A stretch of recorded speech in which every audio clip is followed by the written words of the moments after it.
कभी ऐसा हुआ है कि रात के वक्त गाड़ी चलाते हुए आंखें धुंधला जाएं या रोशनी में आंखों को एडजस्ट होने में गैर मामूली वक्त लगे, या फिर बच्चे की आंखों में चमक कम हो जाए, जिल्द खुश्क होने लगे और हर वक्त इन्फेक्शन का खतरा महसूस हो? अगर हाँ, तो मुमकिन है कि आप या आपके बच्चे को एक ऐसी कमी हो जो न सिर्फ बीनाई बल्कि जान के लिए भी खतरनाक हो सकती है। ये कमी है विटामिन ए की, एक ऐसा विटामिन जिसके बगैर ना तो आंख सही से देख सकती है, न जिल्द सलामत रह सकती है और ना ही जिस्म इन्फेक्शन से लड़ने की ताकत रखता है। मेरा नाम डॉक्टर राय है। मैं अमेरिका में इंटरनल मेडिसिन की सनद याफ्ता डॉक्टर हूँ।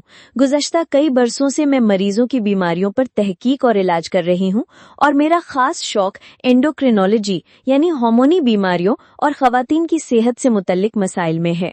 मेरा बुनियादी मकसद ये है कि मैं आप तक सच्चाई पर मबनी, सादा और आम फहम ज़बान में मुस्तनद तिब्बी मालूमात पहुँचाऊँ।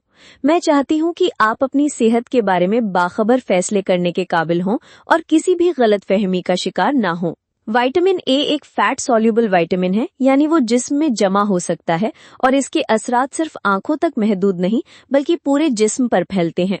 सबसे पहले तो ये विटामिन रेटिना में लाइट सेंसिटिव सेल्स को फाल रखता है, जिससे रात में देखने की सलाहियत बरकरार रहती है। इसीलिए इसकी कमी को रात की नाबीनापन या नाइट ब्लाइंडनेस से जोड़ा जाता है। लेकिन यही बात खत्म नहीं होती। विटामिन ए एपिथेलियल सेल्स की इंटेग्रिटी बरकरार रखता है, जो जिल्द, आंखों, आंतों और सांस की नालियों की पहली दिफाई दीवार होती है। इसके बिना ये बाफ्ते खुश्क, कमजोर और इन्फेक्शन के लिए आसान शिकार बन जाती हैं। इस विटामिन की कमी दुनिया भर में बच्चों की मौत की एक बड़ी वजह है, खासतौर पर तरक्की पजीर ममालिक में।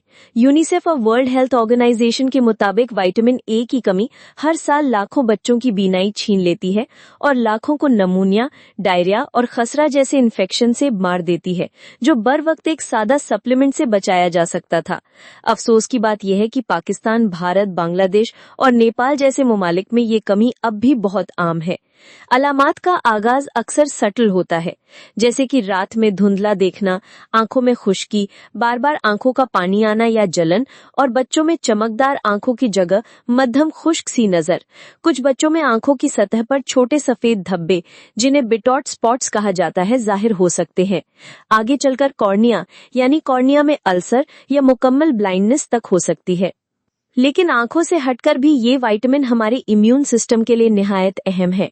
अगर विटामिन ए ना हो तो जिस्म में म्यूकस प्रोड्यूसिंग सेल्स कमजोर हो जाती हैं, जिससे बैक्टीरिया और वायरसेस का दाखिल होना आसान हो जाता है। बच्चों में इस कमी की सूरत में बार बार नमूनिया, डायरिया और खसरा जैसे इन्फेक्शन ज्यादा शदीद हो सकते हैं।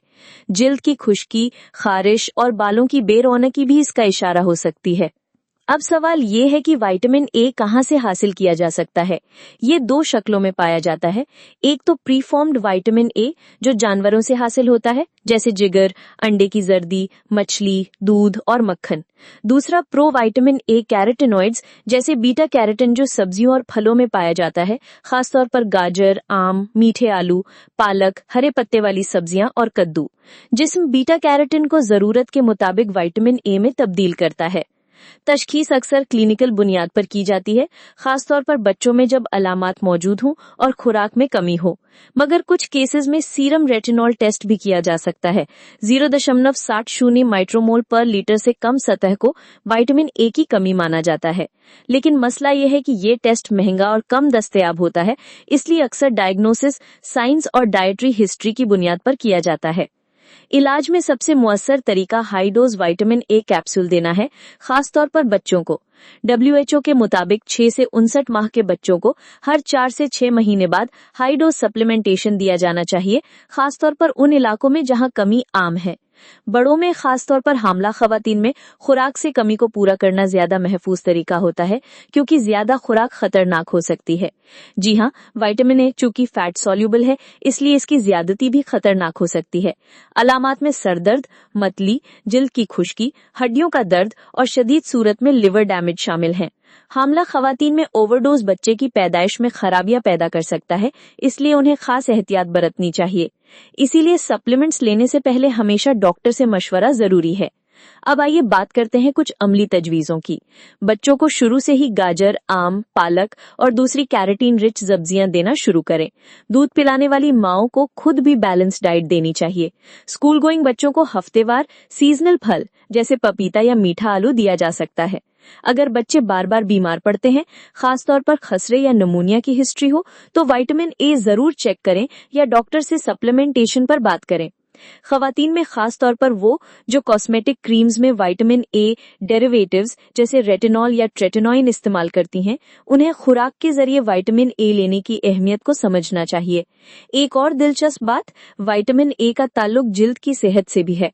ये सेल्स की रिन्यूअल को तेज करता है, इसीलिए एक्ने की दवाइयों में इसका इस्तेमाल आम है। मगर ये सिर्फ जिल्द की खूबसूरती नहीं, बल्कि असल ताकत अंदरूनी इम्यून निजाम की बहाली में है। तो अब सवाल ये है, क्या आपने कभी अपनी या अपने बच्चों की विटामिन ए की सतह के बारे में सोचा? क्या आपकी रोजमर्रा की ग़िज़ा में वो तमाम रंगीन सब्जियां, फल और हेल्दी फैट्स शामिल हैं जो विटामिन ए मुहैया करते हैं? अगर नहीं, तो आज से ही अपनी प्लेट को रंगों से भर दें और अगर किसी अलामत का शक हो तो फौरन किसी माहिर से रुजू करें।